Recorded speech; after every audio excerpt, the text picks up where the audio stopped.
Good afternoon, everybody. Good afternoon to people in the room and on the Zoom call.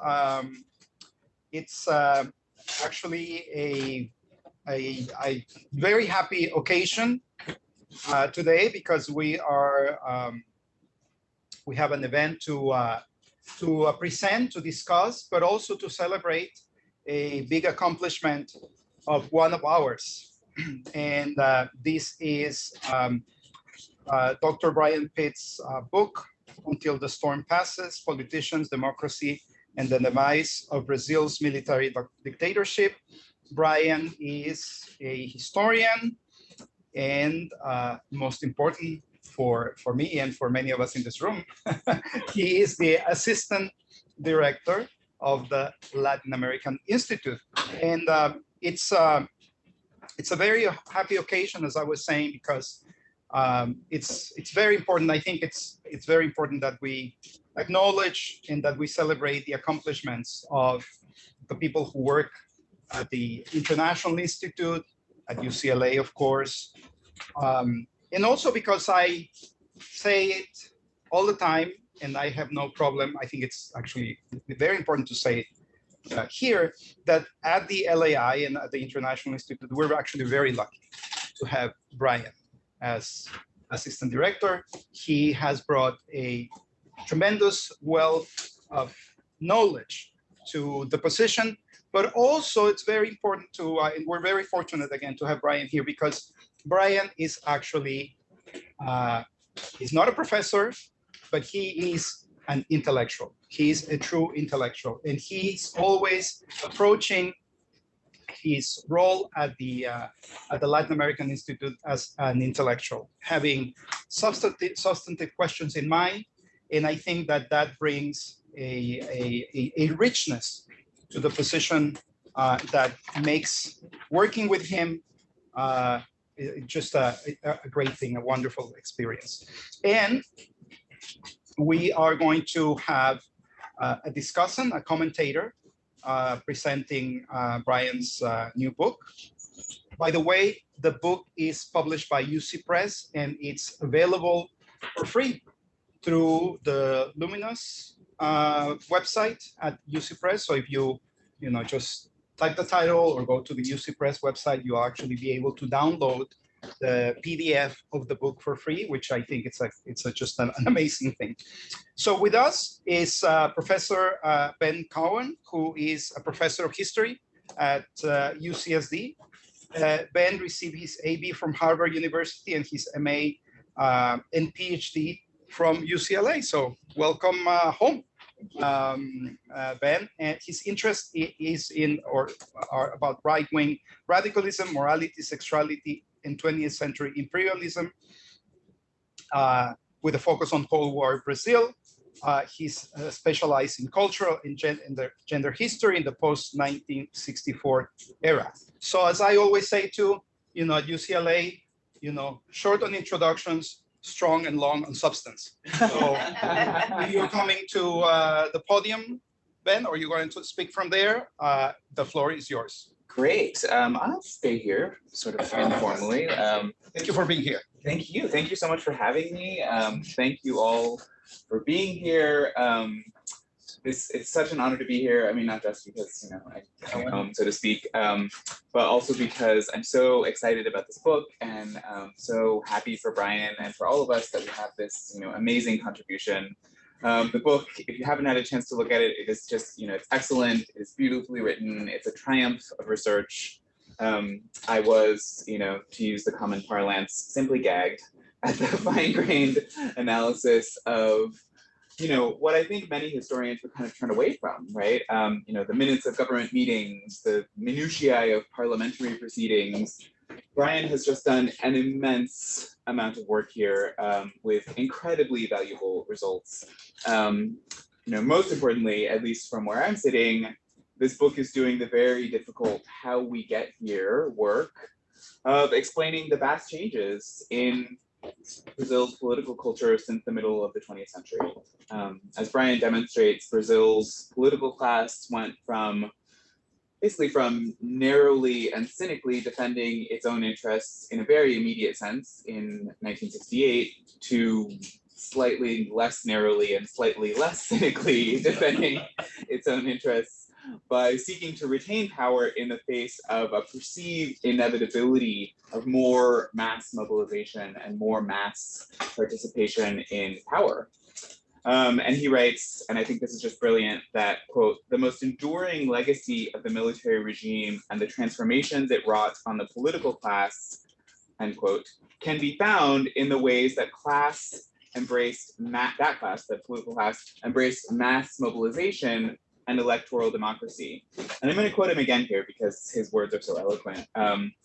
So he says, whereas in 1968, the political class in Brazil defended a narrowly defined liberal democracy, by 1974, the opposition had begun to realize that their only path to power lay in expanding their appeal to the working class by emphasizing the bread and butter issues that mattered to them, and that they thus, quote, embraced mass mobilization to help rid themselves of military tutelage, right? So you can see all the sort of like amazing variables that Bryan is bringing together there, and so clearly and sort of with such, you know, brilliant elucidation. So this means several key historiographical interventions, and I'll just try and touch on a couple of them before handing things over to Bryan himself. So first, and perhaps most obvious, the book argues that the military rule from 1964 to 1985 in Brazil had a deep impact on Brazil's political class, and that impact actually led the political class to trigger the regime's demise, right? So you're seeing a kind of a dialectic there that's really amazing. And it's, you know, if you're not familiar, it's a major difference from previous scholarship, which has tended to neglect the political class, right? A classe política is the terminology in Portuguese, and certainly neglect the political class's role in the process of redemocratization.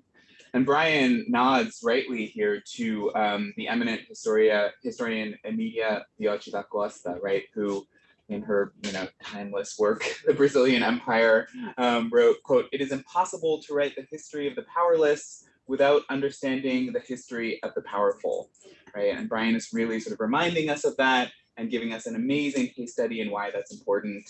There are also, you know, lots of other like really venerable scholars of Brazil who are sort of grappling with similar questions in different ways. I'm reminded in this book also of Angela Alonso, who's a Brazilian sociologist, right?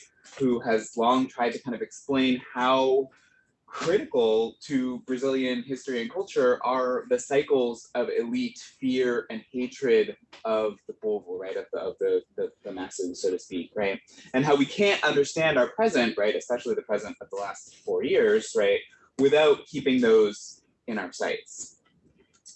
So in some ways, I think this book is another like really fascinating and important chapter in the story that Emilia Viotti da Costa told us decades ago, right, of how Brazil's liberal elites, you know, have sort of consumed and, well, you know, cannibalized, so to speak, liberalism to suit their own ends, right? That is, you know, the pursuit of stasis and not just counter-revolution, but something like anti-revolution, right? The sort of preclusion of even the glimmer of the possibility of meaningful change. So I'll touch on a couple of details here, right? On a more minute level, the book really changes how we think about key moments in the history of the dictatorship. You know, most prominently, Bryan modifies scholarly accounts of these sort of pivotal events of December 1968. And if you're not super familiar with Brazil's dictatorship, this is like a really critical moment, right? Like a juncture in the history of the dictatorship that has long received a lot of attention, right? Like everyone knows December 1968 is important because the regime, which had already been in place for 4 years by that point, hardened, right? And became much more autocratic and much more punitive in a lot of ways. And scholars, including myself, have often engaged in this kind of like wishy-washy, like, we think this is why that happened, maybe, right? But Bryan, by contrast, offers a definitive answer on the issue of why the, you know, incredibly unprecedentedly repressive Institutional Act Number 5 was handed down by the dictatorship in December of 1968. And he offers that answer, at least from the perspective of its immediate promulgation and implementation.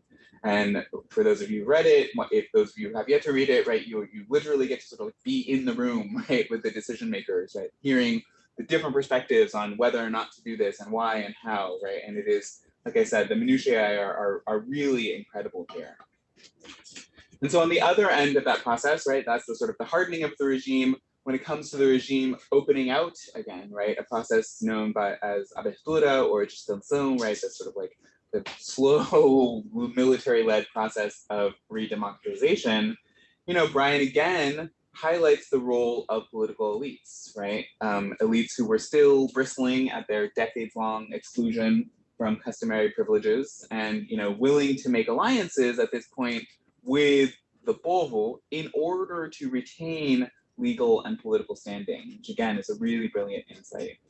So Bryan shows us how, you know, when it came to this like sort of moment of kind of letting go of the reins of power a little bit, the generals in Brazil kind of, you know, drank their own Kool-Aid about a pacified Brazil, right? And they sort of failed to attend to the interests of their own erstwhile allies, the classe política, who acted out and in some ways subverted the regime, and then in doing so opened a new chapter, not only in Brazil's constitutional history, but in the history of relations between elites and the popular sectors in Brazil.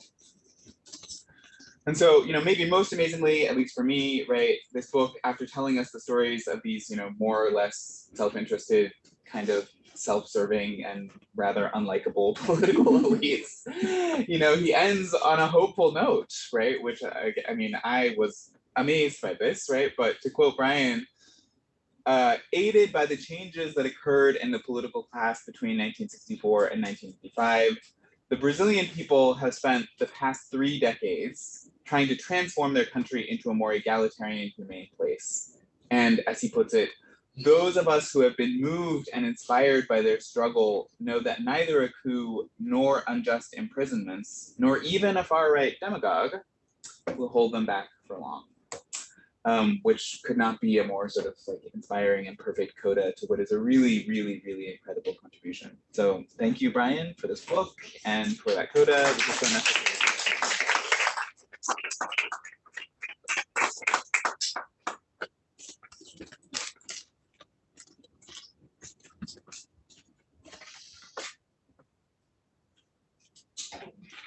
Other way. Direction.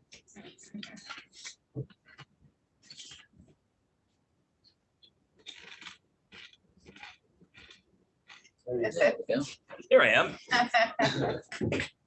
Thank you so much, Ben, for that very kind introduction. I don't know if I ever told you this before, but when I reviewed your book for the your first book, Securing Sex, Morality and Repression in the Making of the Cold War of Brazil, in the initial draft of the review, I stated it was perhaps the best book ever published in English on the Brazilian military dictatorship, until somebody told me like you can't be that effusive in a book review, so I took it out in the final one, but the sentiment remains the same. Oh my God, who told you that?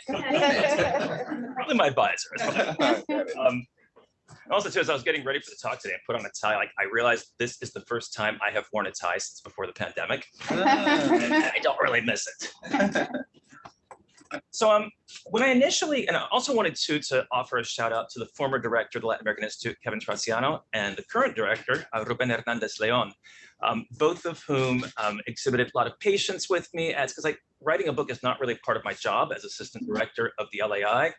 But they let me act as though it was part of my job and gave me the time to work on it. And a lot of support as well in reading drafts of the book proposal and providing moral support as I went through the very tedious process of actually publishing the book. So thank you to both of you. So very brief background. When I first started on this project back in way too long ago, I had just started my PhD in history at Duke. And when I got there, I just done a master's thesis when I did my master's in Latin American studies on religion in the Syrian Lebanese community in Sao Paulo, of all things.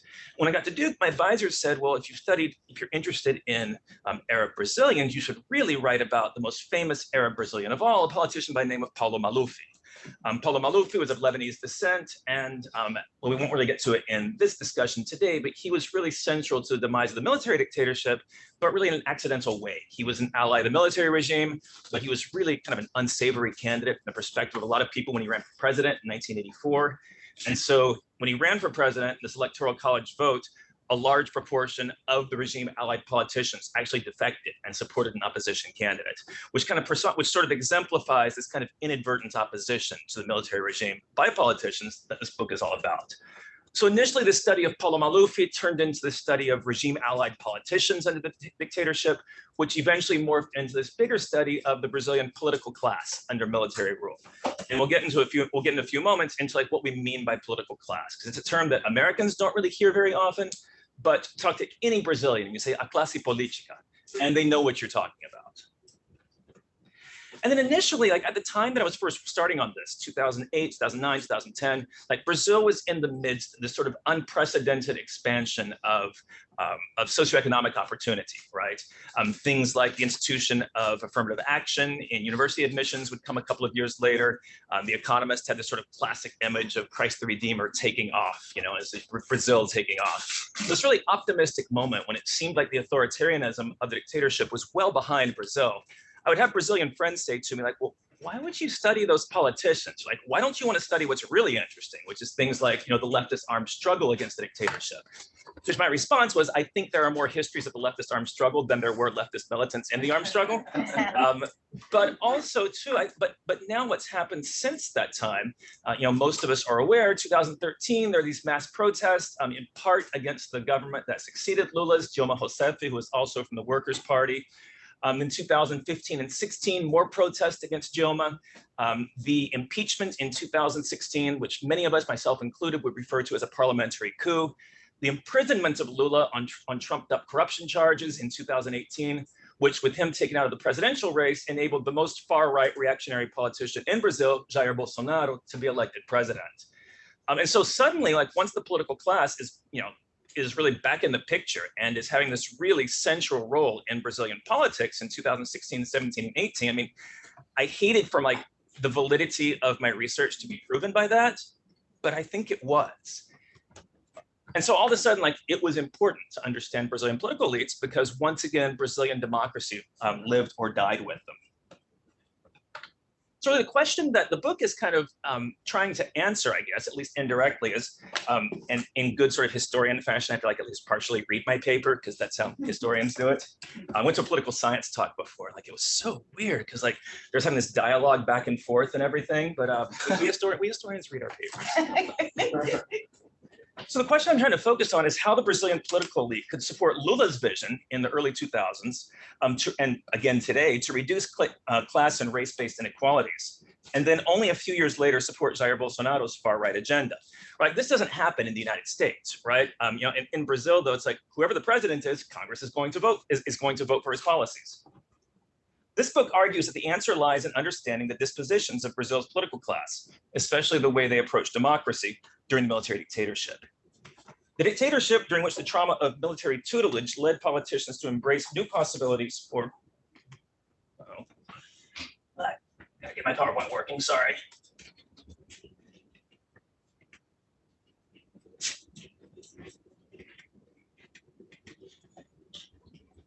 Try again here. There we go.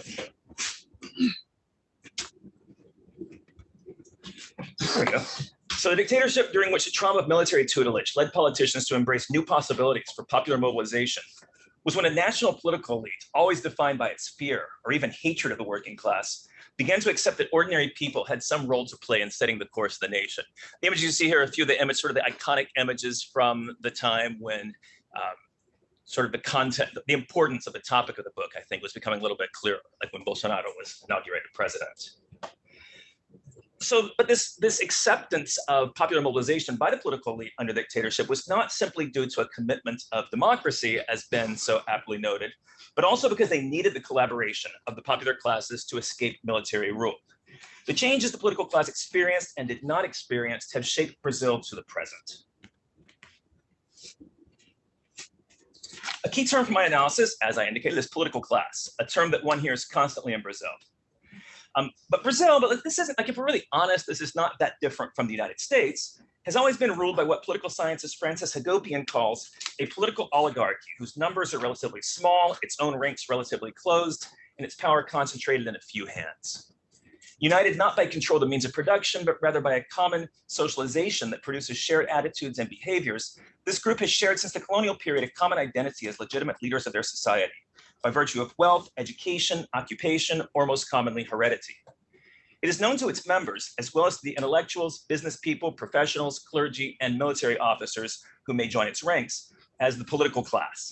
Its control of political institutions in pursuit of patronage and personal gain has been enjoyed by few, lamented by many, and until recently effectively challenged by no one, despite fruitless attempts, including the military regime, to put the political class in its place. So on March 31st, 1964, a coalition of conservative military officers and politicians overthrew President Jean Goulart. For the officers who helped plot it, their so-called revolution had three objectives.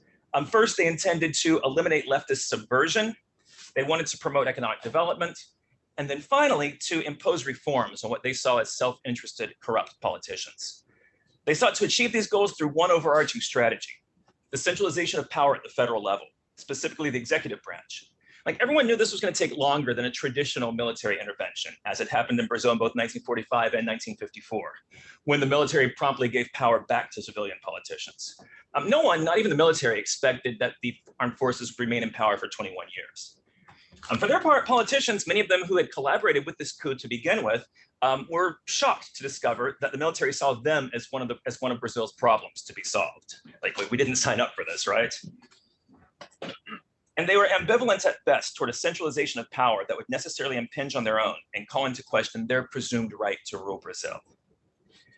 For the military factions that triumphed in 1964, underlying these measures was the belief that if the most subversive and venal politicians could be removed, the remainder would collaborate to build a modern moral Brazil. And although it only became clear gradually, the military had miscalculated, and badly. Time and again, politicians pushed back. Sometimes, at least on occasion, this was because they had sincere democratic ideals. And I don't think we should underestimate the fact that some of them actually did, right? There are certainly progressive politicians who thoroughly embraced what we would think of as democracy. Other times, and this may be more common, they simply wanted to regain the power they had enjoyed for generations. Regardless, the changes wrought on politicians were profound, and the regime ended in 1985 with their embracing a level of popular mobilization that few would have countenanced in 1964. A change in their dispositions that would continue to reverberate well into the 21st century. So in contrast to the most common interpretations of the Brazilian transition to democracy, which emphasize the contributions of civil society or the initiative of the generals, my book explores how the often inadvertent opposition of the political class helped precipitate the military regime's demise. It answers unresolved questions about Brazil's transition and contributes to a global conversation about the role of elites in political and social transformation. I argue that shifts in Brazil's political class and its relationship with the rest of society contributed decisively to the demise of military rule and the consolidation of a more inclusive democracy. In one sense, this signified a profound shift in the political class, but in another sense, it was only a strategic calculation that could and did reverse itself when the opportunity came in 2016 to return Brazil to something like the elite-dominated semi-democracy that had governed the country before 1964. This tension between continuity and change among the political class lies at the heart of my book and is the most immediate question that comes to mind when considering its relevance for Brazil today. So the term political class arose from a century of elite theory that originated in the field of sociology near the turn of the 20th century with Italian and German theorists. They challenged both the Marxist vision of a classless society and liberal democracy on the grounds that both were unsustainable. Rather, the domination of the many by the few was an immutable law. The few, whom Gaetano Mosca called the political class, are distinguished not only by control of the means of production, but also by political power and socialization, and they work to protect their collective interest. For classical elite theorists, the most that can be hoped for is a relatively liberal but still quite unequal political order, governed by capable, cooperative, and enlightened elites. Ultimately, the incompetence of the masses keeps oligarchies in power. As German theorist Robert Michels put it, the masses are content to employ all their strength to change masters.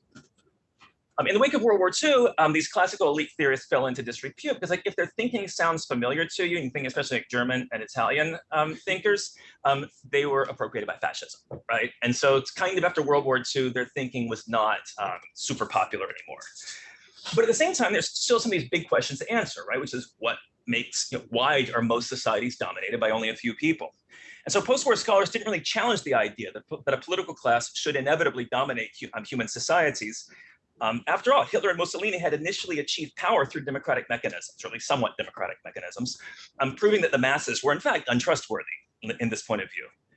Other scholars lamented elite rule, but accepted it as unalterable, even in advanced democracies. Rather than class in a Marxist sense, they saw elites as the people who occupied the most influential decision-making positions, many times because of their own merit, and not due to wealth or privilege. What wasn't so clear, though, is what gave elites, or the political class, if you will, their internal coherence as a group, their identity vis-a-vis the rest of society. So in this context, that Pierre Bourdieu, who many of you may have heard of, much of whose work falls in the bounds of this elite theory, developed the concept of habitus. Bourdieu argued that the dominant class is united not by conspiracy or cohesion, but rather by a habitus, which in sort of classic opaque Bourdieuian language is a set of structured and structuring structures that are collectively orchestrated without being the product of a conductor and do not require a conscious obedience to rules. And so this habitus he's talking about, it's like a worldview, right? It's a worldview that people share by virtue of being socialized under some of the same rules and some of the same conventions. It's a set of dispositions, a general basic stance which determines a person's perception, feeling, thinking, behavior, and which more than anything else marks the boundaries drawn for every individual by his social origin and position. United by a habitus based upon their position among the economically dominant class, those who exercise power can disagree on pretty much anything without undermining their group consciousness and their presumed right to exercise political power. And moreover, since a habitus should be something you just kind of know without actually having gone to school to learn it, the dominant class tends to reproduce itself, because if you're not in the dominant class already and don't know kind of how the system works, then it's really hard to get into it, right? You know, kind of like in Washington, D.C., for example. And I don't want to spend a lot of time on this, but as a historian, it's kind of obligatory for me to talk about where my argument complements and challenges what historians and political scientists have argued in their explanations for the rise and especially the fall of the military regime.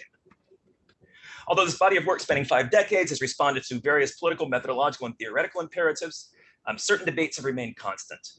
In particular, explanations for the regime's rise, consolidation, weakening, and fall have centered on questions of agency, who, and causality, what.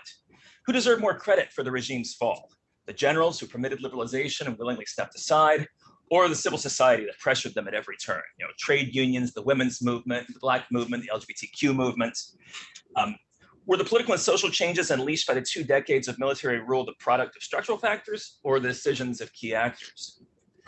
On this first question, that of agency, some of the best scholars of military rule, both political scientists and historians, have given primary credit for democratization to the military. For the historians in the room, that would be people like Alfred Stepan, Thomas Skidmore, Leslie Bethel, and Celso Castro, and also journalist Elio Gaspari in his 5-volume tome on the military dictatorship. And they presented the fall of the regime as taking place almost exclusively at the initiative of the military, either because they had inherently liberal proclivities or because they realized their political power had strained the internal hierarchy of the armed forces. On the other hand, a vast body of scholars have credited the pressure of civil society for the regime's weakening and collapse. This focus on civil society coincided conveniently enough with the rise of democratization literature and political science, first in Latin America and later in Eastern Europe. And among historians, it took place in the wake of the consolidation of history from below and the rejection of sort of like the great man model of political history. Studies of voter behavior, as well as the women's, Black, LGBTQ+, and other social movements proliferated amidst the regime's demise. But the problem here, which I think you can probably predict what I think the problem is here, is that it leaves out, or at least de-emphasizes, the political class's role in democratization. And also this question of agency has been posed in terms of this dichotomous choice between generals or civil society. The question of causality has been answered with functionalist explanations based on structure, dependent development, economic inequality, political institutions. This is particularly prevalent among Brazilian Marxist scholars, or interest, i.e. rational choice among political scientists. So the ascription of causality to individual cost-benefit calculations, i.e. rational choice, also reflected broader methodological trends in political science around this time. And this approach is familiar to historians too, with our emphasis on the contingent nature of historical change. Rational choice rejects any claim that structural factors are so powerful that political agents are not free to pursue strategies to revise those relations and institutions. And they cannot be effective in doing so.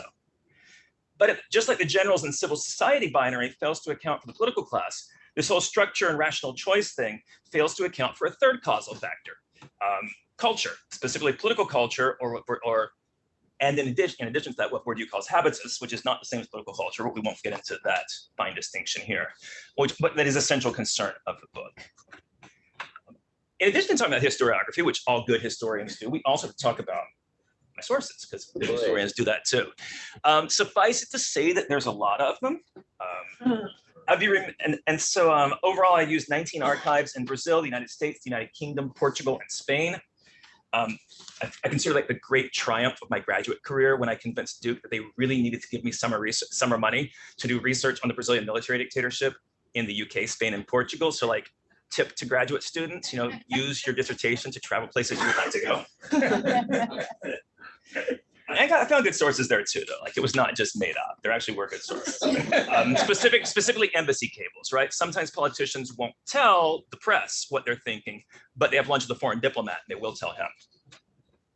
The most important source, though, is newspapers, which offers rich possibilities for achieving a textured reading of the culture of the political class. Brazil's newspapers are controlled by powerful families with an extensive network of political connections. In addition, I use a lot of political biographies and autobiographies, which offer behind-the-scenes accounts of the same events, and also make extensive use of legislative and electoral records, such as candidate registrations. The most unique source, however, is the Arquivo Sonoro, the sound archive of the lower house of Brazil's Congress, the Chamber of Deputies, which contains digitized audio recordings of every chamber session since 1970. So like, as historians, we love reading our sources, but how cool is it when we actually get to listen to our sources, which is why I enjoy being a historian of the 20th century. And a significant portion of the sources for this book were formally classified. For example, I utilized consular cables from American, British, Spanish, and Portuguese diplomatic posts in Brazil. In addition, the military regime also maintained a network of intelligence services whose archives reveal the behaviors that the military found laudable or threatening among politicians. The most important of these was the recently opened archives of the regime's primary intelligence gathering service, the Serviço Nacional de Informações. Finally, I was also privileged to conduct about a dozen oral histories with prominent surviving politicians from the military period, allies and foes of the regime alike, including former governors, finance ministers, and congresspeople, and also congressional employees as well. It's one of the best interviews I did.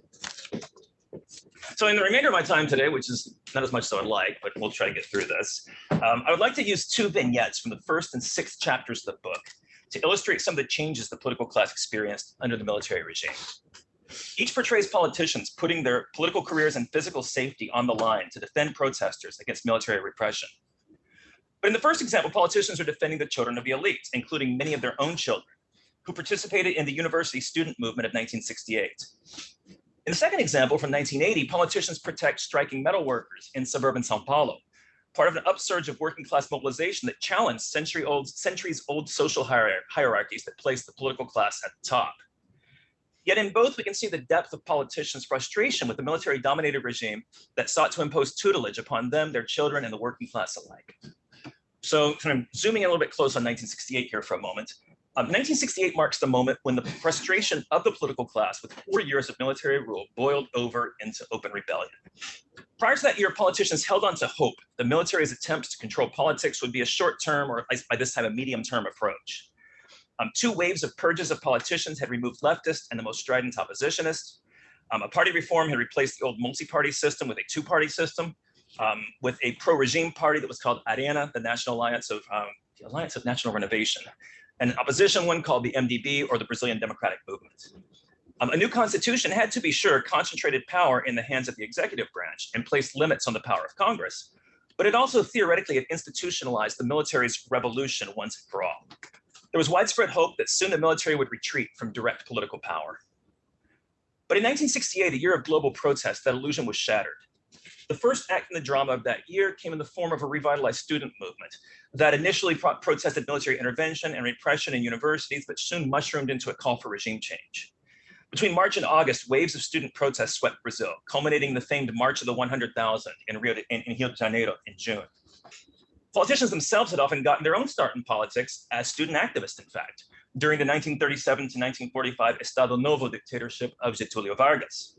And they routinely protested repression against students in their speeches. They also identified with students, because you have to keep in mind that at this time, Brazil is a country where less than 1% of the population went to college. And so it goes without saying that politicians come from the same social class, right, as the students who are being, in many cases, as the students who are being persecuted by the regime. And it was in Brasilia, Brazil's new capital, that politicians took the most direct role in trying to protect the student movement. In part, this is just because it's where they were, right? Congressional sessions are happening Monday through Friday, and student protests are also happening Monday through Friday. And so politicians are just there when they're happening. They're not back in their home state Monday through Friday. But it's also the other kind of dynamics at University of Brasilia, Universidade de Brasilia. In many cases, the kids who are getting beat up by the military are the politicians' actual kids, right? Like their own children. As early as March, when students at the Universidade de Brasilia, or UNB, just for this, which is what Brazilians call it, mobilized to protest the death of a student at police hands at a demonstration in Rio, a group of opposition deputies, which is like the Brazilian name for Congress people, representatives, attended their protest march. When the police began attacking the students, Chamber of Deputies opposition leader Mario Covas, an important name for later, and fellow deputies attempted to intervene. But the police ignored their pleas, and Ceará deputy José Martins Rodrigues was actually hit in the head with a truncheon. A few days later, after students captured a plainclothes national SNI, the Serviço Nacional de Informações, the regime's intelligence gathering arm, captured one of their agents and confiscated his revolver. At the urging of their professors, they agreed to give it back, but only if they could hand it over to an opposition politician.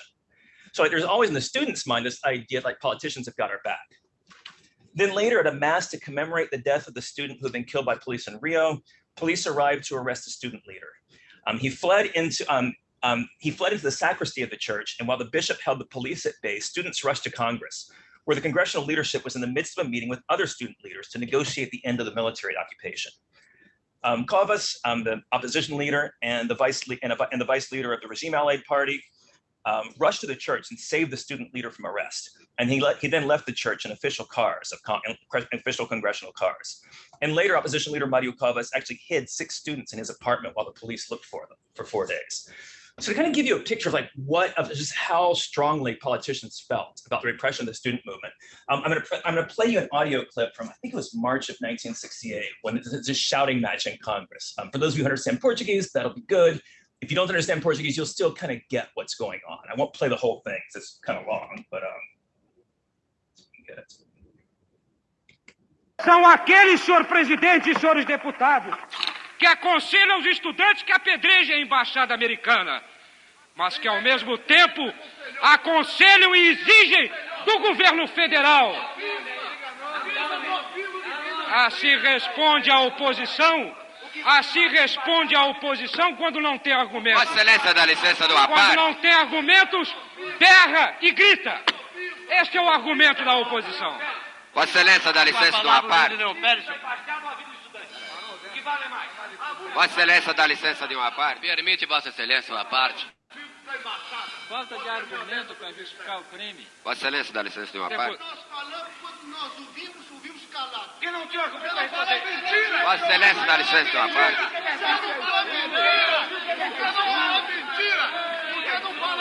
É um escândalo. Atenção, está com a palavra o senhor deputado Leão Pérez. Atenção, está com a palavra o senhor deputado Leão Pérez. Atenção.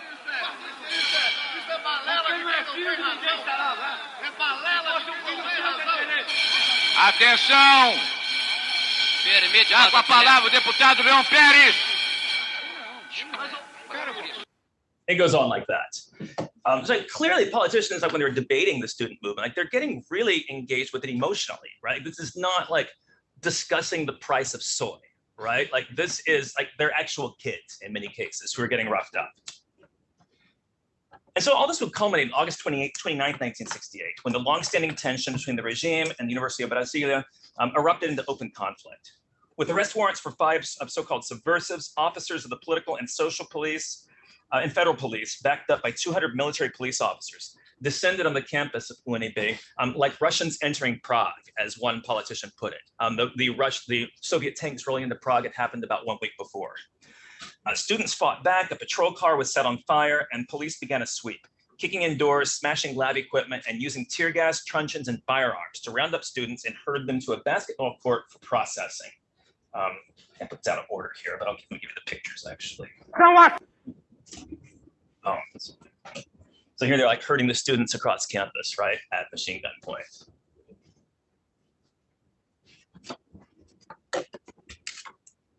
So Congress was in the, and one student was shot in the head, another in the knee, and another suffered broken bones.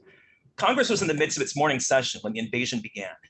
As soon as they got word of what was happening, groups of senators and deputies jumped into their cars and departed for Unibe, a short drive away down Brasilia's broad avenues.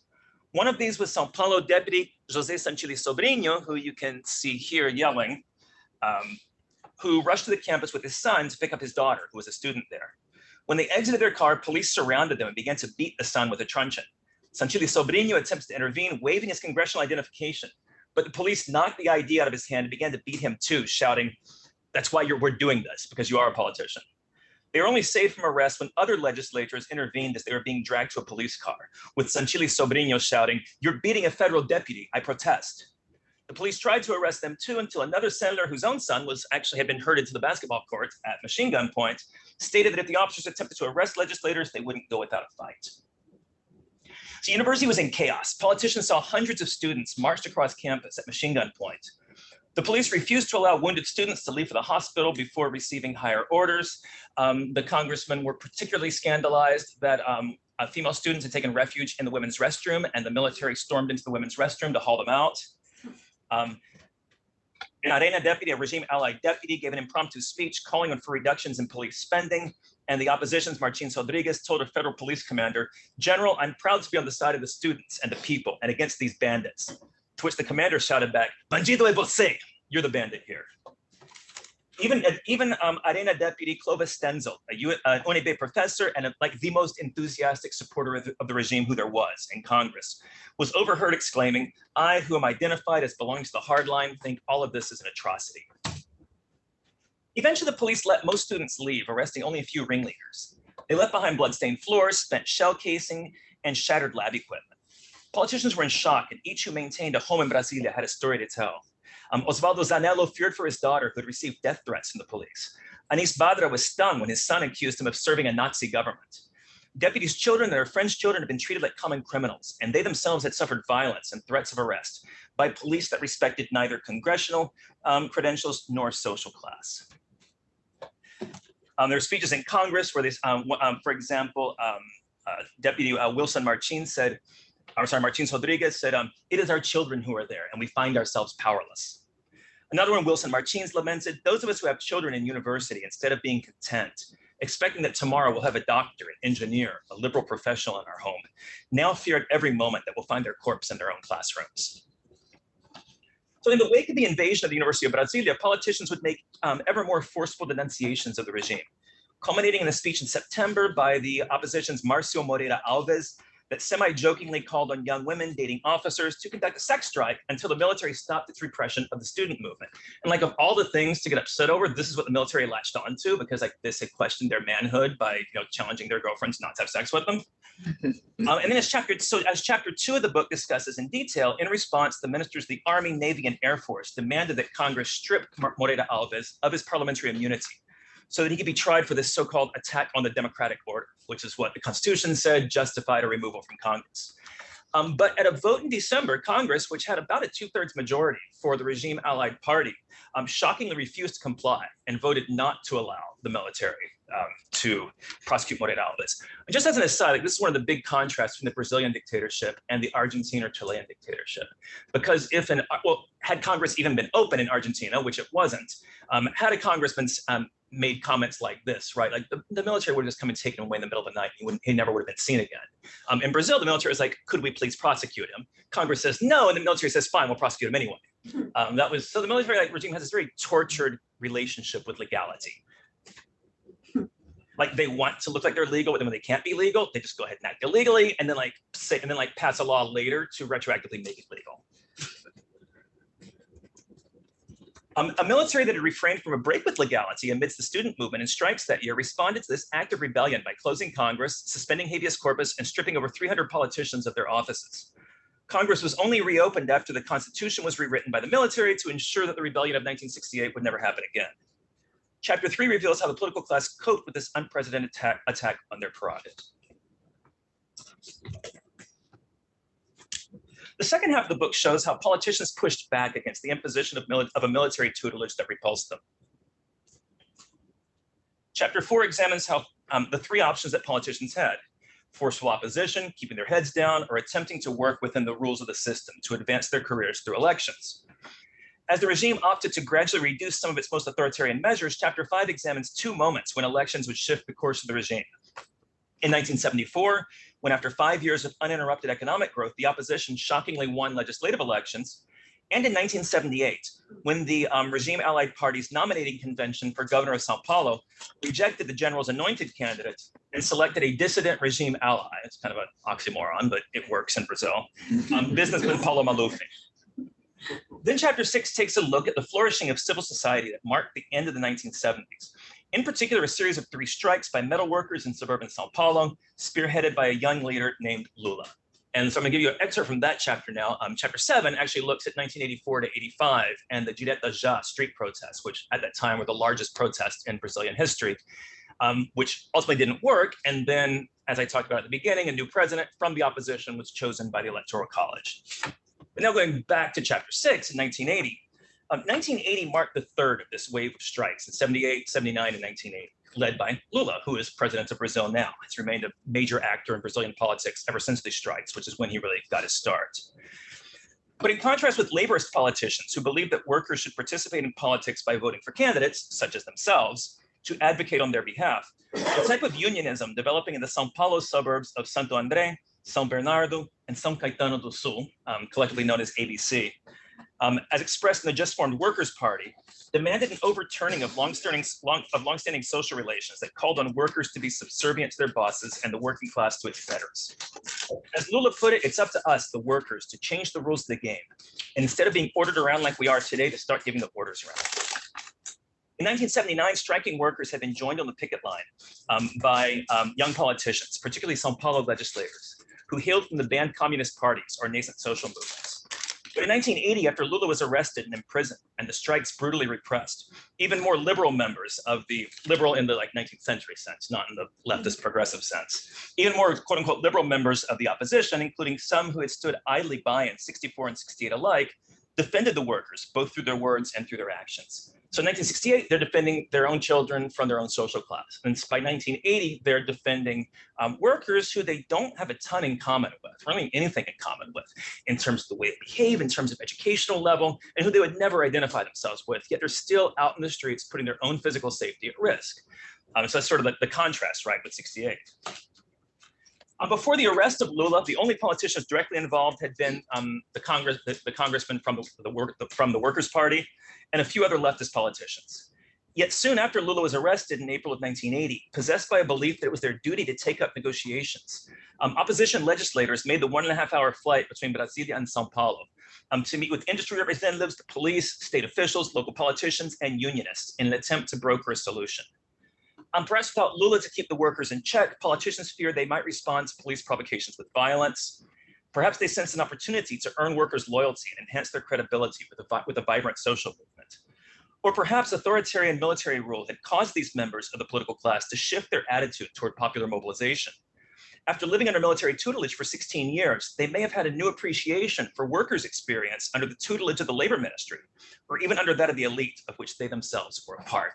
So I'm gonna show you a clip here. It's actually from a film that came out many years later called O ABC da Greve, based on footage that was taken live during the strike in 1979. So this is a year earlier, but it shows very much what it is that I'm talking about with politicians being in the streets. Let's see if we can get it playing here.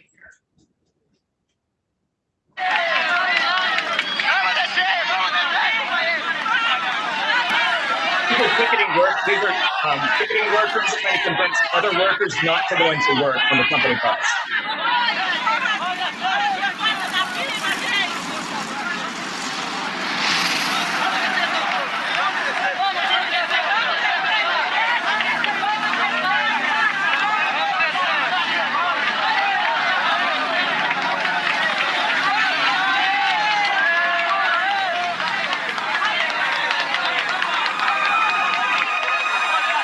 Here come the police, right?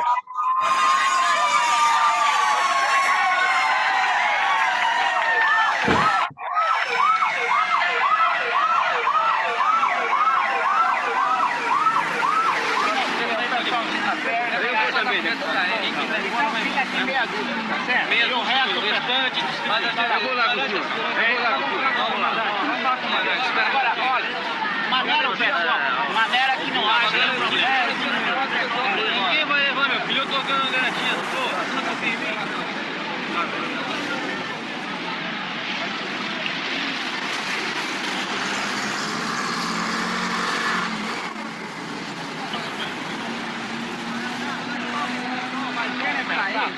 Of course, who goes to a strike in a suit, right? This is a politician. I've not been able to identify the one with the glasses, but clearly an opposition politician. Então, se o pessoal despertar, a nossa briga é justa, entende, comandante? O senhor sabe disso, entende? Sem baderna, sem confusão. That guy's a union leader right there in the middle. Porque nós somos pai de família, entende? E temos medo realmente de ter preso. Não é a menor dúvida, porque não somos marginais, entende? Não há problema nenhum, entendeu? prender ninguém. Então, Dá a palavra do coronel, que acho que é o suficiente para garantir. Acabou. Tá certo? Agora o pessoal vai ficar uma meia dúzia tipo no boletim, entende? Só aí, não tem problema. pacificamente. Não vai haver interferência não. É pacífico. Tá tudo bom, coronel? Até logo.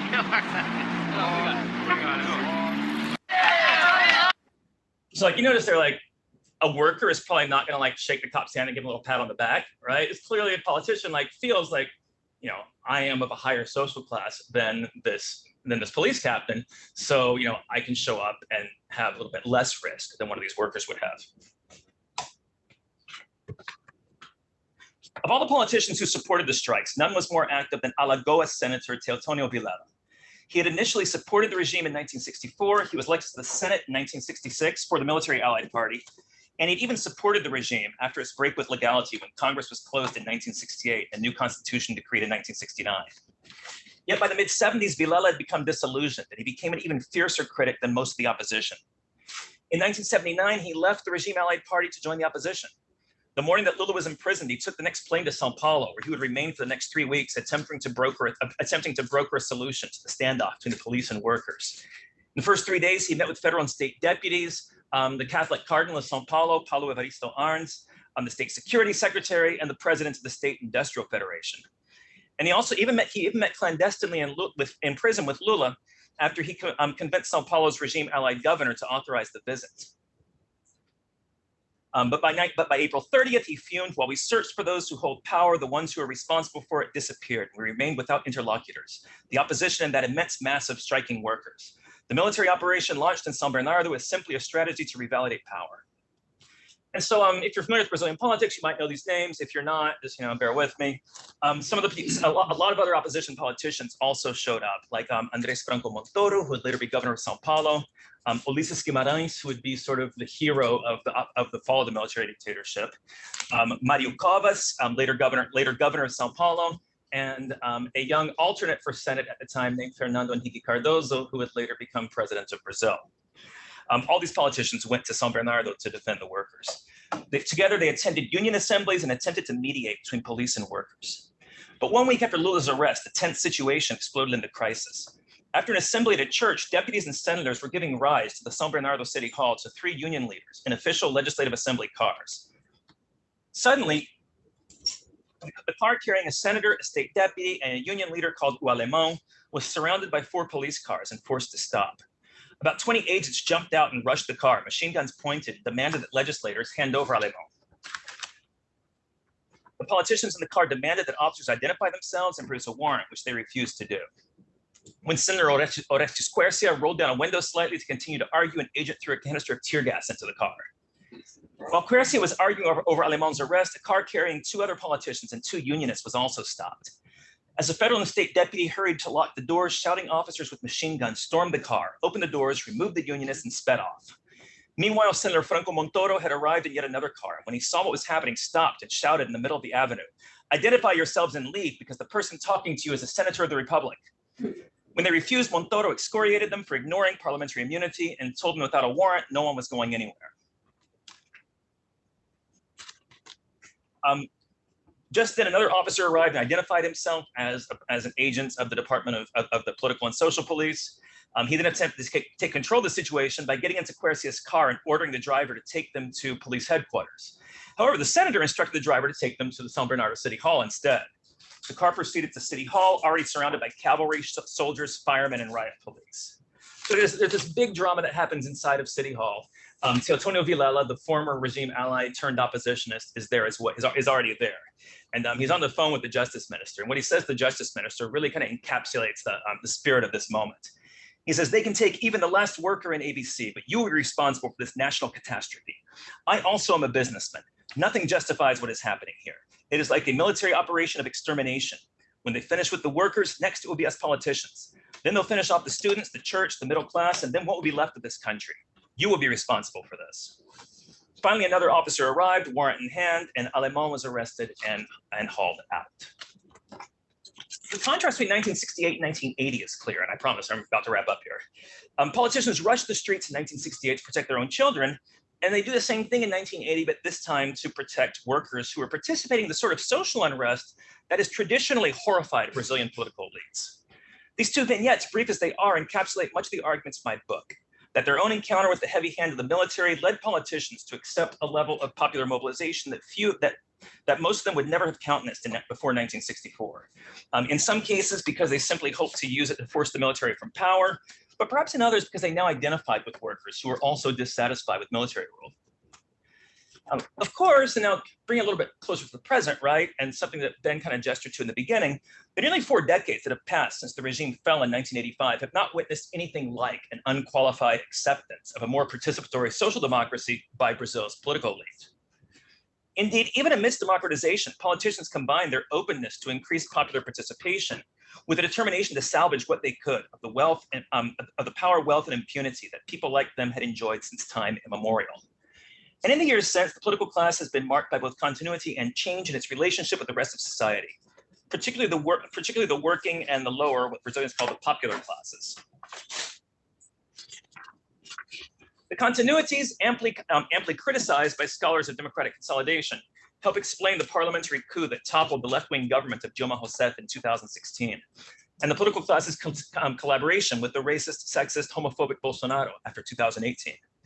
The changes, while more subtle, explain why this conservative reaction against the advances of the last 3.5 decades has foundered, at least for the time being, in the 2022 election when the left came back to power.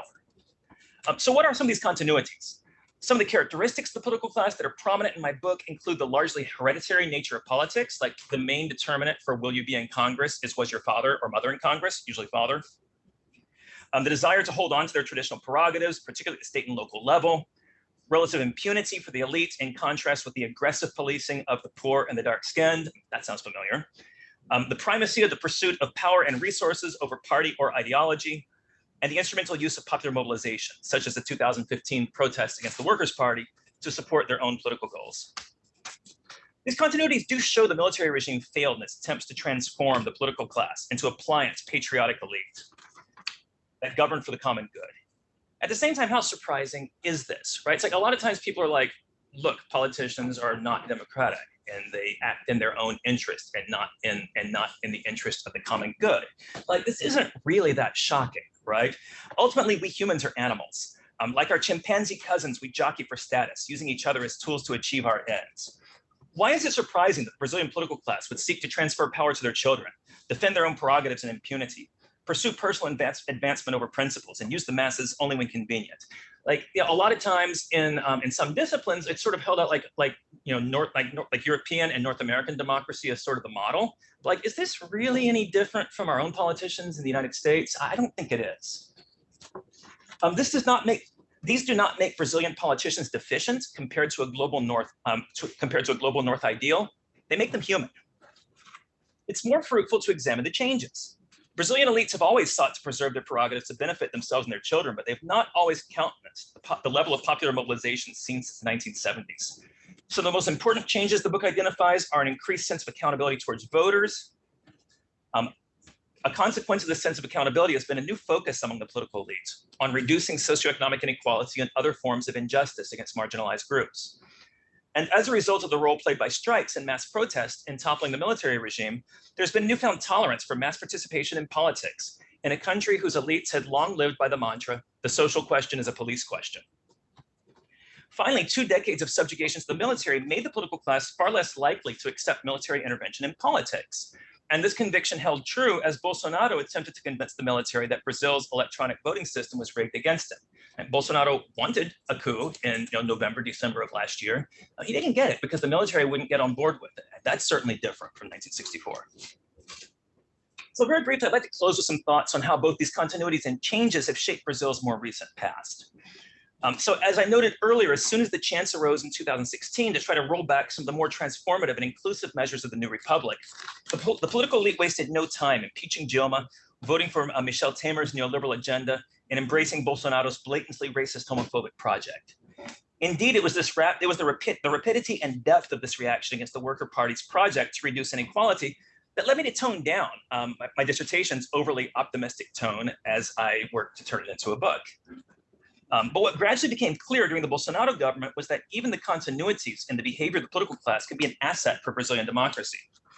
Take as the most prominent example the penchant of Brazilian parties and politicians to elevate personal interests over ideology, a tendency much lamented among political scientists. Brazil has weak parties, right? This is terrible. This is an undeniable trait of Brazilian politicians. Like it's really hard to imagine like an election happens in the United States, the election's over, and before the new Congress is sworn in, 1/3 of them switch parties so they can be on the side of the party that the president is in, right? That does not happen here. That routinely happens in Brazil. But it was this very ideological malleability that led me to strongly suspect last fall, as Bolsonaro claimed fraud after he lost to Lula, that Brazil would experience no break with legality. Throughout Brazilian history, the military has only supported a coup when it had been clear that it would have the support of a strong majority of the political class. But in 2022, Brazil's political elites had no such appetite for military intervention. Why? Because they were too busy trying to curry favor with Lula, in obedience to well-honed instincts that told them that Bolsonaro's ship was sinking. Like rats fleeing a sinking ship is a perfectly appropriate metaphor here. And as Lula begins to attempt to clean up the wreckage of 6.5 years of neoliberal economic policies and disregard for the working class and poor, along with the COVID-19 pandemic that claimed the lives of more people in Brazil than in any other country in the world, with one notable exception, he will do so with the support of a majority coalition of ideologically flexible politicians in a Congress where his own party controls less than 15% of the seats in the lower house. Thus, my overall assessment of the prospects of Brazil's democracy is optimistic. The legacy of the military dictatorship is a political elite that has rejected military intervention in politics and supported bold attempts to reduce inequality. Things like universal health care, racial quotas in university admissions, et cetera, things that are absolutely unthinkable in the United States. And even some of the more stubbornly unchanging characteristics of the political class allow a president from either end of this political spectrum to assemble a broad coalition to enact his or her agenda, in contrast to the gridlock faced by the US political system when a party has less than 60% of Senate seats.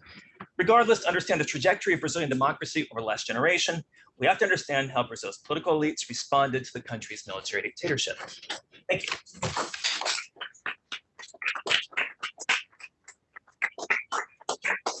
I don't know I guess I should stay here for questions. And Adi, do you have access to the questions of the audience on Zoom?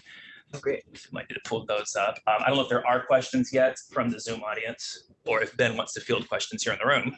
Sure, yeah. I mean, or ask your own questions. I have questions of my own, but I would love to, I've already said many things. And so I would love it if people here would like to get something off their chests. Yes, please. Yeah, so well, congratulations again, Bryan, on this very important accomplishment. I wanted to ask you about the role of sort of external factors, if you will. The story is more or less about sort of these sort of domestic dynamics, but of course, the 60s, present a particular context. There's historians who are writing about the global 60s, right? And things change over this long period of time. How do the United States or other, transformations happening in South America, elsewhere, impact the dynamics that you sort of observed throughout this process, both the coup in the 60s as well as the transition back to a civilian government in the 80s. So with the coup in the 60s initially, and thank you for the question, Ruben. With the coup in the 1960s, really Brazil was actually the trendsetter for the rest of Latin America. I believe that Bolivia's coup might have happened just before the Brazilian one. I think so, right? Yeah. But that was basically the first one. Argentina, the first Argentine coup would be in 1966, and kind of the rest of Latin America would follow after that, culminating in Chile in 1973, and then Argentina a second time in 1976. And so in this sense, Brazil is kind of like what is setting the tone for this kind of global conversation, right? Or at least regional conversation. In 1968, certainly the Brazilian students were well aware of that they're part of this, constellation of global protest, right? And in these references, like, the Russians entering Prague, right? Politicians are certainly aware as well that these things that are happening, sort of like the repression of, movement to demand a more participatory political system. Although it's kind of like this funny kind of juxtaposition, right? That, like, they're comparing the right-wing police to the Soviets. It's kind of an interesting comparison there that I don't know if it entirely works, but I mean, in tactics it does, right? But really the one that most immediately comes to mind as far as a regional context or global context is the 1980s with democratization, because Brazil is not the first military regime to democratize. And the one that really played a big role in 1984 and 85 was Argentina. So for example, at the Direita Já protest in 1984, in the big protest in Sao Paulo that ended the protest, Raul Alfonsín, the civilian president of Argentina, actually sent a representative to that protest. And when the Brazilian military is trying to leave power, like they leave power on the condition, because they get reassurances from civilian politicians that what was happening in Argentina would not happen in Brazil. They would not prosecute members of the military, as in fact has never actually happened for all intents and purposes. And so certainly it was the sort of the context of Argentine democratization that really played a role for Brazil. In the back, yes. If you want to say your name for a second. Okay. Hi, Bryan. I'm Lisa. We corresponded a bit over email. Gracias. Your book I found it very helpful for my own research, so I really appreciate it. I was curious, you touch a bit on the role of the military as kind of guardians of morality and democracy in Brazil, and that's been very relevant and talked about in recent years. But I'm wondering how you think about, there are people who claim that democracy and perhaps by extension the political class in Brazil is held captive by the military and the role, this kind of mythical role it plays in democracy. But I don't know if you think that your findings contradict that in some way in terms of tension between the political class and the military and using it as a way just to further their own interests at times, or if you think that there is this kind of, broader control that they exert in Brazilian democracy. So I was curious how you thought about this story of captive democracy in Brazil. So I'm going to take the cop-out option and say yes and no, in the sense that, one could certainly see in 2018, as the Supreme Court was deciding whether Lula could be imprisoned before all of his appeals of his corruption conviction were exhausted.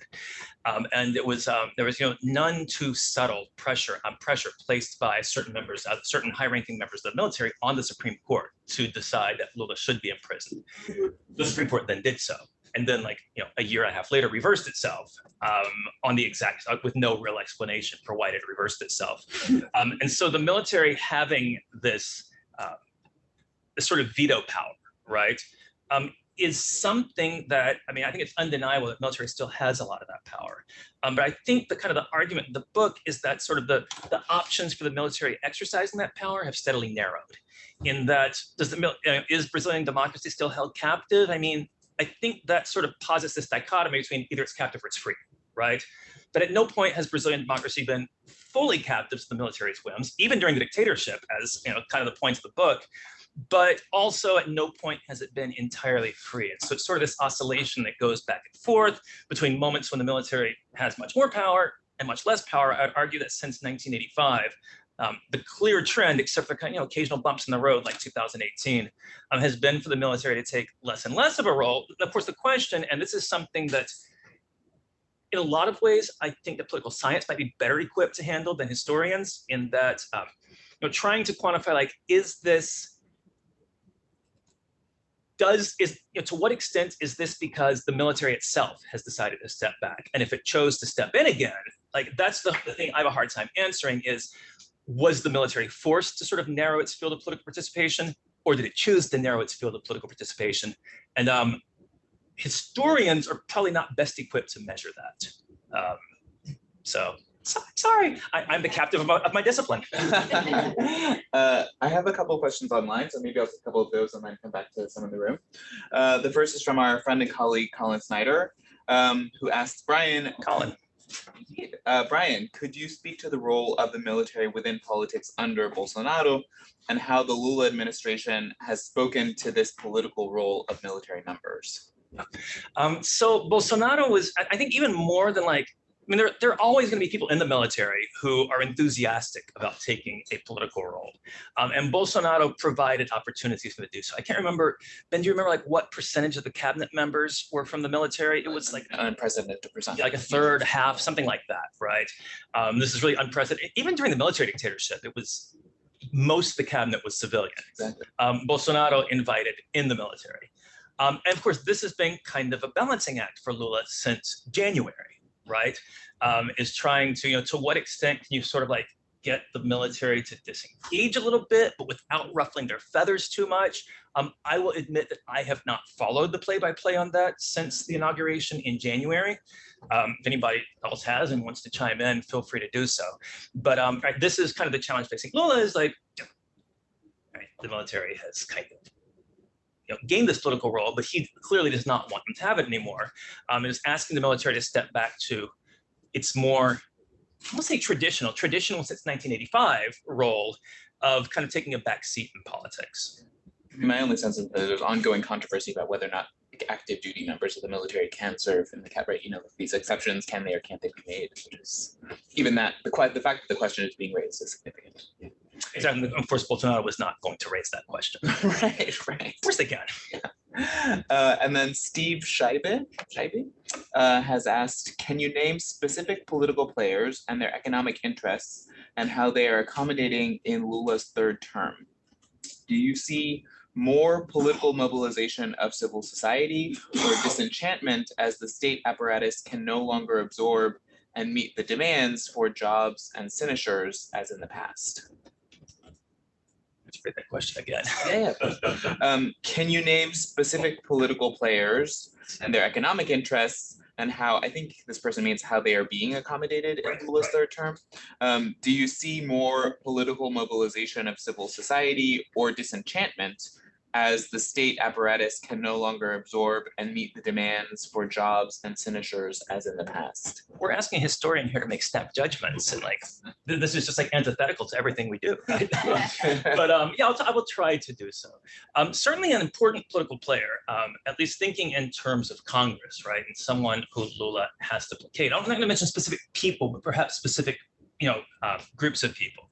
And certainly in Congress, it's like kind of this opposite. In general, Congress is very, flexible ideologically, except for some people on what we would consider the far left in the U.S. and some people very much on the right in Brazil. And in Brazil, those people are called the Bancada do BBB, right? The triple B group, which stands for Balas, Boys, y Biblias. Balas being bullets, and that's representatives of the police who've been elected to Congress. Boys meaning bulls, and that's representatives of agribusiness that have been elected to Congress and landowners. And Biblias, Bibles, representatives of evangelical churches that have been elected to Congress. And this is, of course, something you don't see as much in the US Congress. And this is something that is more related to Brazil's open list proportional system of electing people to Congress, where like everyone runs together at the state level. And if your state gets like, 70 congressmen, then the top, not exactly the top 70 vote getters, because there's like things that go into that, but more or less to simplify, like the top 70 vote getters get into Congress. And so like, if you can convince all the evangelical Christians in the state to vote for you, you don't have to gain a majority in any one district. You can just get people from all over the state to vote for you. And so there's lots of like evangelical pastors that are in Brazil's Congress. And I think the best sort of measure we have for figuring out how Lula, because it's really too early in Lula's third term to say, like to really identify any patterns. A lot of this is still just him getting his footing again. We can look at his previous two terms and see how he handled these groups. And this is something that I think, full disclosure, like I have a Lula flag on my office wall. I do kind of like the guy. He has been really good throughout his terms at accommodating a lot of different interests, right? Including people who the left would perhaps not like him to accommodate, like the evangelical pastors. I remember when the Igreja Universal do Reino de Deus, the Universal Church of the Kingdom of God, which anyone who's familiar with it, it's like one of those neo-Pentecostal churches that has like 10 offerings every service and says, if you want to get healed from your sickness, give money to the pastor. When they opened their new church in Sao Paulo back in 2014 or 15 or so, the Temple of Solomon, which is a replica, although much larger, of Solomon's temple in Jerusalem, they like Lula, Dilma, all the state's top politicians were all there, right? Because it's not just that evangelical politicians are powerful, but the voting bloc they represent is over 30% of Brazil's population now. So that's one group. And so another powerful group being agribusiness, right, is someone that Lula has also had to mollify. So I don't envy him his task, right? Because all the people who are powerful in Brazil's Congress under Bolsonaro are still powerful in Brazil's Congress under Lula, and not all of them are as ideologically flexible as the politicians who I study, although enough of them have been for Lula to manage a majority, which is really all you need, right? So I don't know how much that answers the question, but that is the best that I could do, because we're only, 4 months into Lula's new term. It's kind of hard to make any generalizations about what civil society has done so far, because people are waiting to see. Yeah. We have some more questions in the room. Oh, yeah, Patricia. Thank you so much for this. This was really interesting. I'm looking forward to reading the book, especially because I think understanding elites in Brazil is really important. And as someone who works on elites, but in the colonial period, and works on whiteness and patriarchy in the 18th century, I was struck by some common terminology or problems you deal with. The transfer of power from senators to their children, a common patriarchal problem, heredity, problems of heredity, and giving out offices in that way, and talking about emasculation. Maybe it's good that Ben is also here for those themes. But I was just kind of struck about that, and I didn't hear you talk about whiteness. And whiteness, to me, as a colonial historian of Brazil, when I look at modern Brazil, it's all kind of I see as the elites trying to preserve this kind of oligarchic system that is very much based on racial rule. And I think the counterpoint to that is visible when Lula now took term. Well, it's visible in the impeachment of Dilma and all the kind of misogynistic language around it, but also now that in the third term of Lula, when we see who was nominated for cabinets, and we have Annelise Frank, we have Sonia Guajajara, so we have all these kind of a cabinet that wanted to look very different from this kind of white patriarchal rule, even if people were not necessarily racialized as white, but kind of adhering to whiteness. So that's kind of just the question I have. Thank you. Yes, thank you so much. I think sort of that class, the moment is it wasn't Bolsonaro's cabinet, although his cabinet wasn't much more diverse. It was when Temer took power in 2016. Yes. That sort of classic picture of his cabinet, where it's him and a bunch of white guys wearing ties and suits. That was what it looked like, right? And Lula's cabinets looked very different. The book talks a little bit more about race than the talk did. I wanted to include it more, but when I tried to do things like, say, look at the student movement in 1968 and figure out, what was the racial composition of Brazilian university system? You don't have it because in Brazil, they didn't collect that data.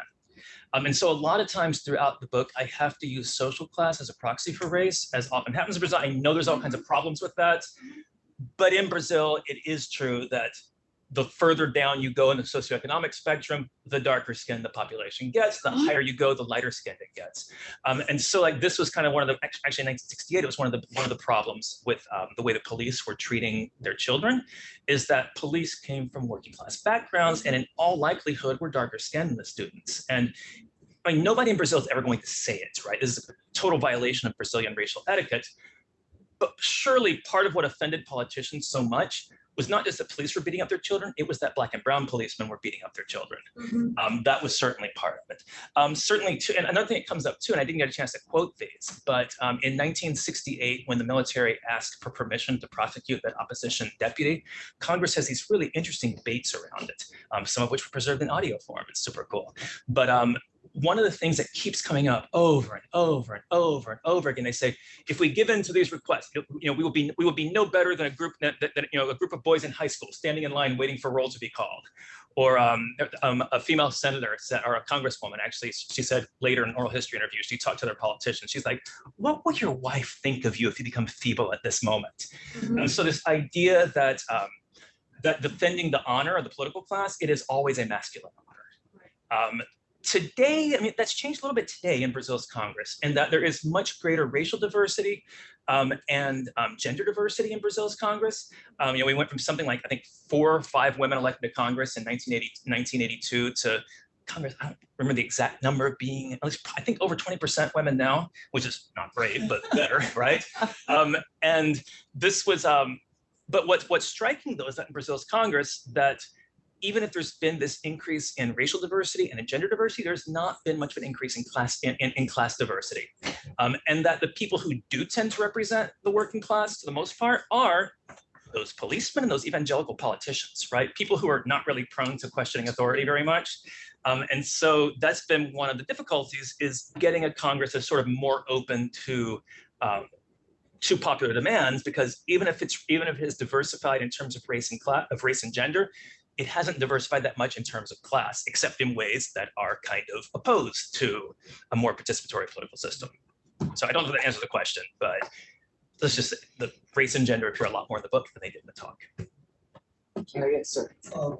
Yeah, great talk, great, interesting book. I just started reading it. I haven't got through the introductory stuff. But the thing that really struck me today was the parallels with the 1968 massacre in Mexico, but the different reactions of the politicians, completely different. And in Mexico, students were marginalized, and only a few out of power people, like Lázaro Cárdenas, didn't said anything very lukewarm about solidarity with the students. But in Brazil, there's quite a bit of very overt solidarity with the students on the part of the opposition.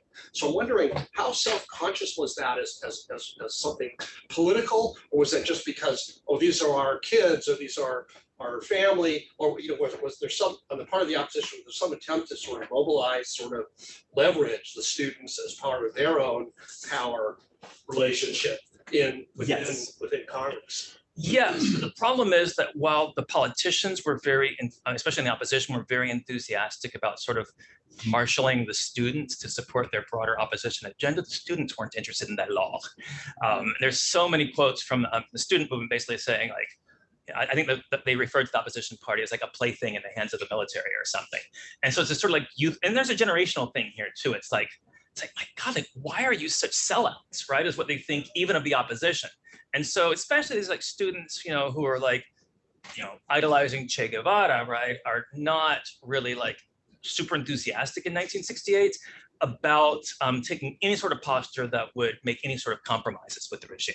And of course, by 1984, 1985, when these students are grown up and entering politics themselves, like some of these one of the student activists in 1968 was José Dirceu, who would later have a very prominent role in Lula's first government.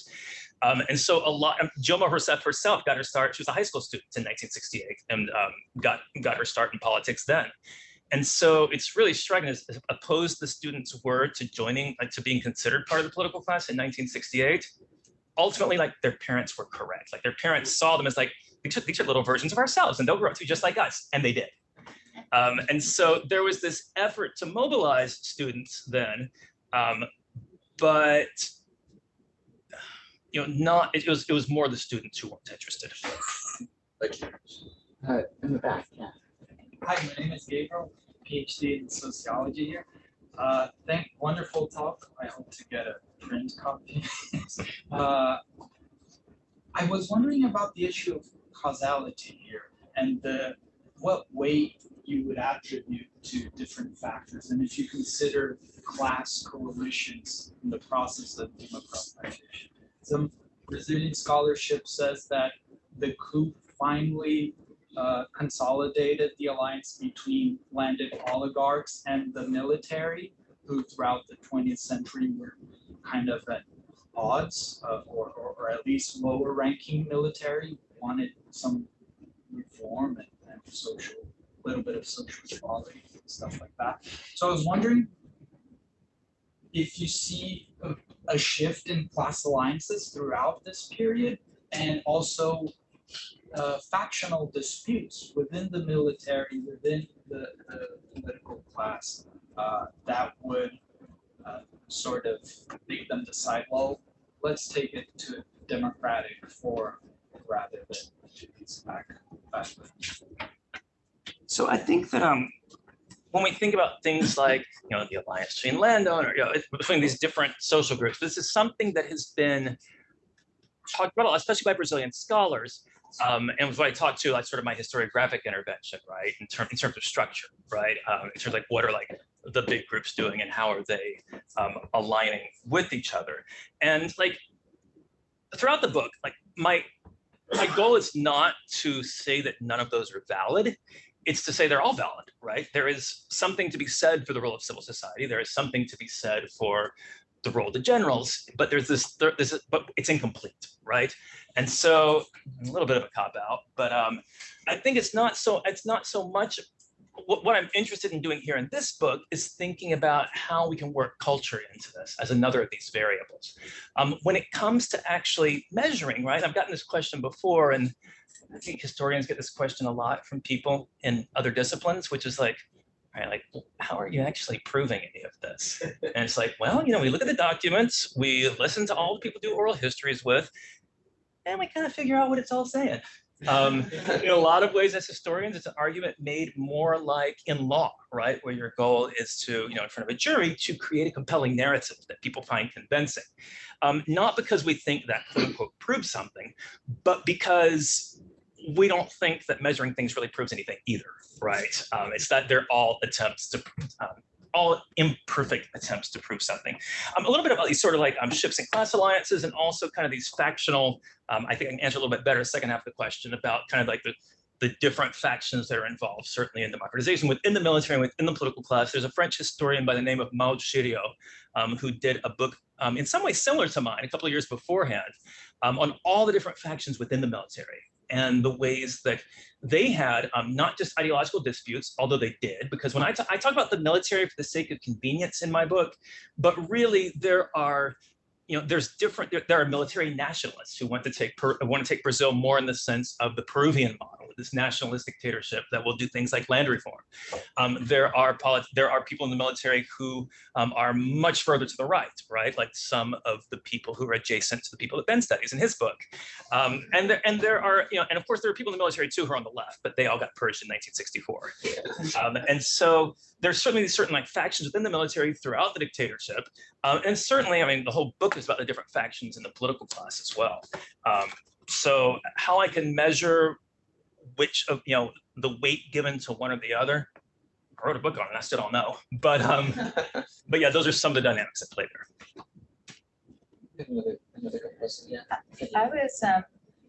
I was just interested in what the ethos of the military during the dictatorship was, and what social classes it drew from. Because the US military, like in spite of all this anti-woke stuff, the US military is the most integrated force in all of American society. I mean, they have a real egalitarian, very inclusive, I mean, there's still violence and all those other things, but compared to other institutions, it's really integrated.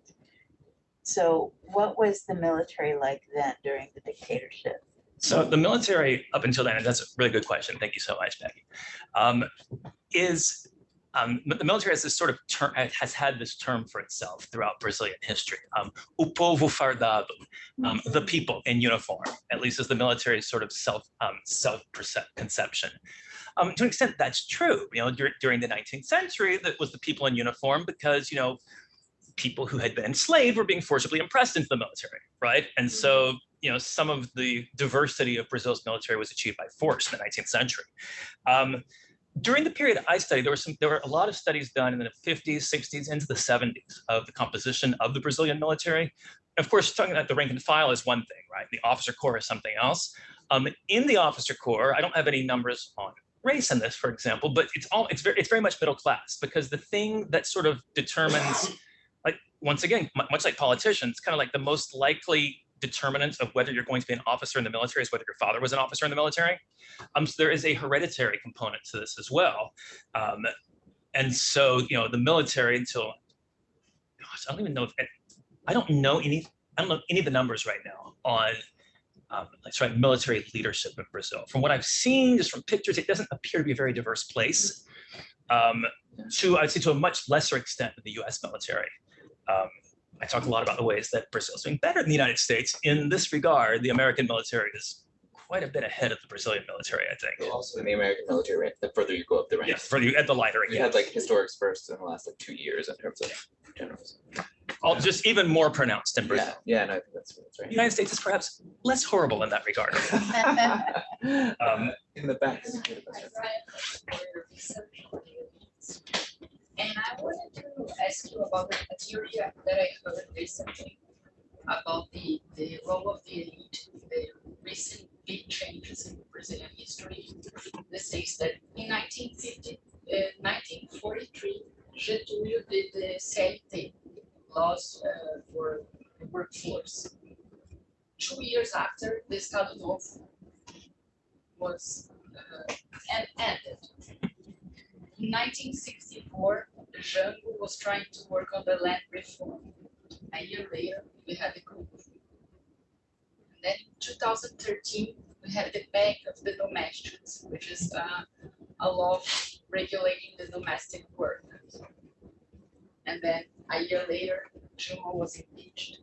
So we kind of see a movement of the elite trying to keep her power and also the white Brazil somehow, like not letting black lower class gain political power or even better life conditions. Mhm.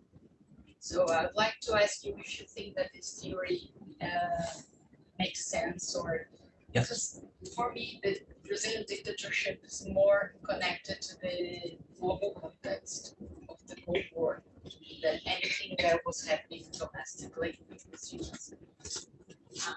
And for me, that's the reason why Bolsonaro couldn't go on and go down, because we have Biden here and Trump, and there's no context for a military regime in Brazil now.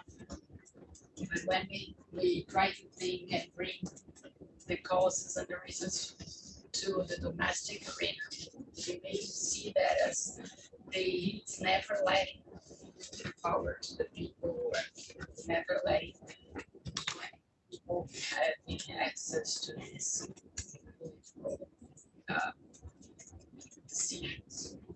I wanted to ask you if you see this, if you have noticed this points in the Brazilian. Oh, yes, absolutely. Now, the example of the Estado Novo being overthrown after the promulgation of the Consolidação das Leis do Trabalho, the labor law, I never actually thought of that, but that particular connection. But yeah, certainly 1964, any whisper of land reform. And then, in 2014, 15, 16, the PEC das Domésticas, and everything else the Workers' Party had done. This is the example that a lot of people use, like, the coup happened in 2016 because the Brazilian political and economic elite could not stomach the idea that they might get on an airplane and have their maid sitting next to them because you could afford a ticket too, right? And it was like, oh, why are they share the airport with all these poor people? It was sort of a common refrain among Brazilian elites.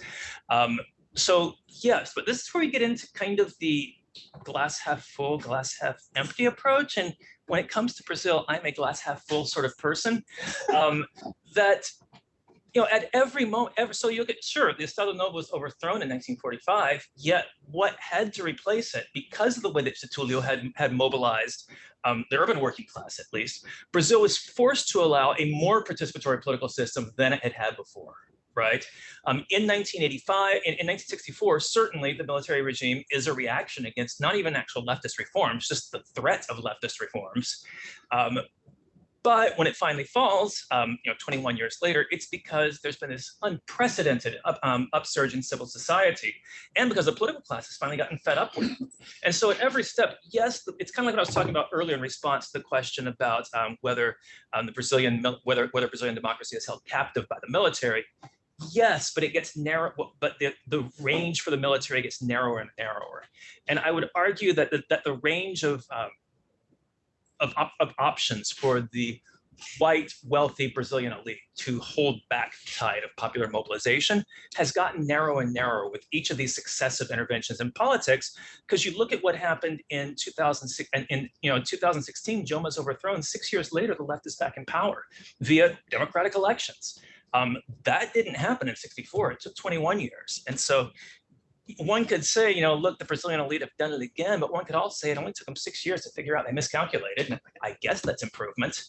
And so that's kind of my perspective, is that, yeah, the same things keep happening in Brazil over and over. But with every step back, we do at least get two steps forward. That's my take on that.